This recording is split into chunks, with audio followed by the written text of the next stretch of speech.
Alright mates, so we are back. Welcome to my flagship series, जहां हम हर साल मिलकर सामूहिकली सीटी सेल को गाली देते हैं। मतलब ऐसे ही फालतू में नहीं देते, of course they deserve it. लेकिन भैया इस बार तो सब सही हुआ। इन्होंने पहले से ही डेट डिक्लेयर कर दी थी, इन्होंने टाइम पे एग्ज़ाम भी ले लिया, कोई मिसहैप भी नहीं हुआ, रिस्पॉन्स शीट भी दे दी, सब ठीक ही तो है। लेकिन प्रॉब्लम क्या है? Cute. See the thing is, आपको मैं एक एग्जाम्पल देकर समझाता हूँ। लेट्स से दो दोस्त है, एक का स्लॉट 1 लगा है एंड एक का स्लॉट 4 लगा है। Fair enough. अब दोनों को एक पेपर दिया गया है जिसमें 200 क्वेश्चन है, जिसे सॉल्व करने के लिए इनके पास 150 मिनट है। यहाँ तक ठीक है, एकदम फेयर लग रहा है, राइट? अब इसमें अनफेयरनेस कहाँ आती है? देखिए, इसको मैक्रो लेवल पर समझते हैं।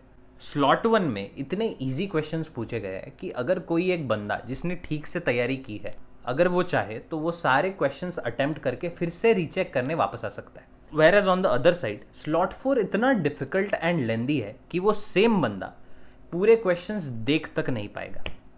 अब जब भी कोई पेपर डिज़ाइन होता है तो प्रपोर्शंस में किया जाता है, ठीक है? कि लॉजिक हार्ड दे दिया तो क्वांट ईजी दे देगा, या फिर वर्बल हार्ड दे दिया तो लॉजिक ईजी दे देगा, ताकि सारे तबके के बच्चों को इक्वल अपॉर्चुनिटीज़ मिल सके। किसी का कोई सेक्शन स्ट्रांग या वीक है तो उसे बेनिफिट मिल सके। ऐसा नहीं कि लॉजिक हार्ड दिया तो क्वांट भी हार्ड दे देगा, वर्बल भी हार्ड दे देगा, एब्स्ट्रैक्ट भी हार्ड दे देगा। No, that doesn't happen here. But ये हुआ। अब इस अनइवननेस के चक्कर में बहुत सारे डिजर्विंग बच्चों के कॉलेज रह जाते हैं। अब द नेक्स्ट थिंग इज, सारे स्लॉट में क्वेश्चंस के एरर्स थे। अब इतने टाइम फ्रेम में अगर कोई क्वेश्चन सॉल्व कर रहा है एंड उसका आंसर नहीं आ रहा है, लेट्स से कोई एक पजल सॉल्व कर रहा है एंड उसका आंसर नहीं आ रहा है, बार बार कर रहा है लेकिन मैच ही नहीं हो रहा है, आंसर ही नहीं आ रहा है, तो उसका टाइम तो वेस्ट हो गई just because the question is wrong. लेकिन इसके साथ जो उसका मोरल डाउन हो जाएगा ना, it will hamper his speed in the overall paper. अब मैं ये नहीं कह रहा कि आंसर स्पून फीड कर दो बच्चों को, लेकिन कम से कम क्वेश्चन तो सही रखो यार। And if someone from administration is watching this, भोसड़ी के किस बात के पैसे चाहिए भी तुमको? ऑब्जेक्शन के लिए पर question you are asking 1000 rupees. It's like कि मैं सीटी सेल का ऑफिसर हूँ, आप मेरे पास आए हो मदद मांगने एंड आप कह रहे हो कि सर ये देखो, ये तो क्वेश्चन गलत है, आपने यहाँ पे चक दे मूवी में सलमान खान का नाम लिखा है, यहाँ पे तो शाहरुख खान आना चाहिए। एंड मैं कह रहा हूँ कि अरे हाँ, ये तो बात सही है, यहाँ पे शाहरुख खान ही आना चाहिए। लाओ 1000 रुपये निकालो। हैं भाई, कोई सेंस है इस बात की? गलती तुम करो, उसमें नुकसान हो मेरा एंड पैसे भी मैं ही दूं क्योंकि तुमने गलती की है। वाओ, आई मीन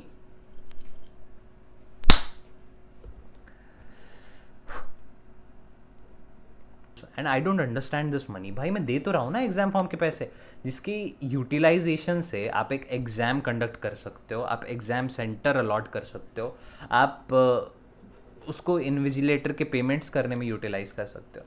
लेकिन यहाँ क्यों पैसे मांग रहे हो यार? वहाँ पे तो फिजिकल नीड होती है सेंटर्स की। यहाँ कौन से फिजिकल रिसोर्सेस लग रहे हैं जो तुम पर क्वेश्चन 1000 रुपीज़ ले रहे हो?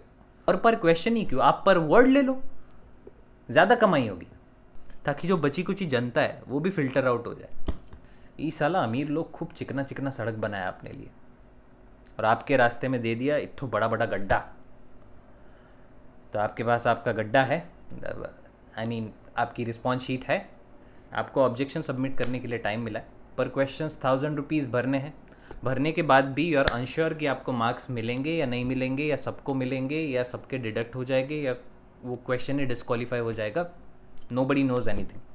अगर आपका स्कोर जेन्युइनली अच्छा है तो ये करो, और एल्स रहने दो, क्योंकि टॉप 5 के नीचे सारे कॉलेजेस तो सेम ही है।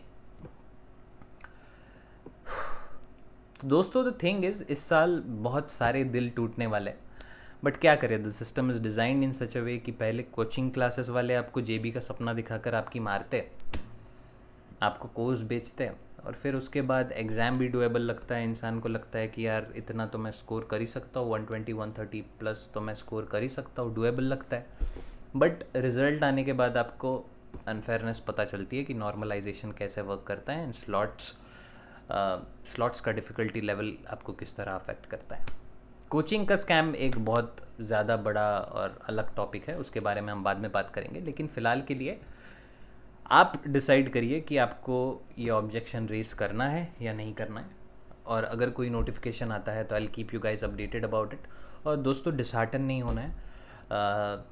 इट्स नॉट दैट कि इसी एक एग्ज़ाम पे आपका फ्यूचर डिपेंड करता। CMAT के भी फॉर्म्स ओपन है, अगर आप चाहो आपको MBA ही करना है अच्छे कॉलेज से तो आप ये भी भर सकते हो। This is another option for you, okay. और ऐसा ज़रूरी नहीं है कि यही एग्ज़ाम सही हुआ तो सब ठीक होना था आपके लाइफ में। ऐसा डिपेंडेंट मत रहिए, you have many better things kept ahead for you in life. JB वाला भी पैसे कमाने वाला है और MET वाला भी पैसे कमाने वाला है।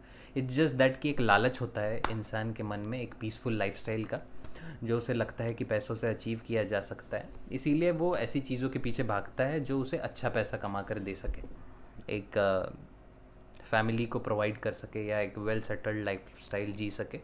बट दोस्तों द थिंग इज़, एग्ज़ाम देने वाले लोग हैं 1,60,000 1,70,000 एंड JB में सीट्स है सिर्फ 120।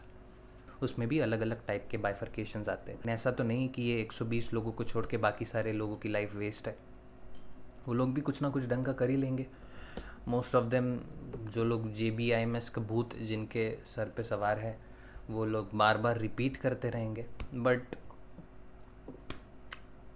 व्हाट टू से यार, ये सिस्टम ही ऐसा है which will make you feel like a loser. But या अंत में सब कुछ ठीक ही हो जाएगा दोस्तों, ठीक है, बाय। हारे हारे हारे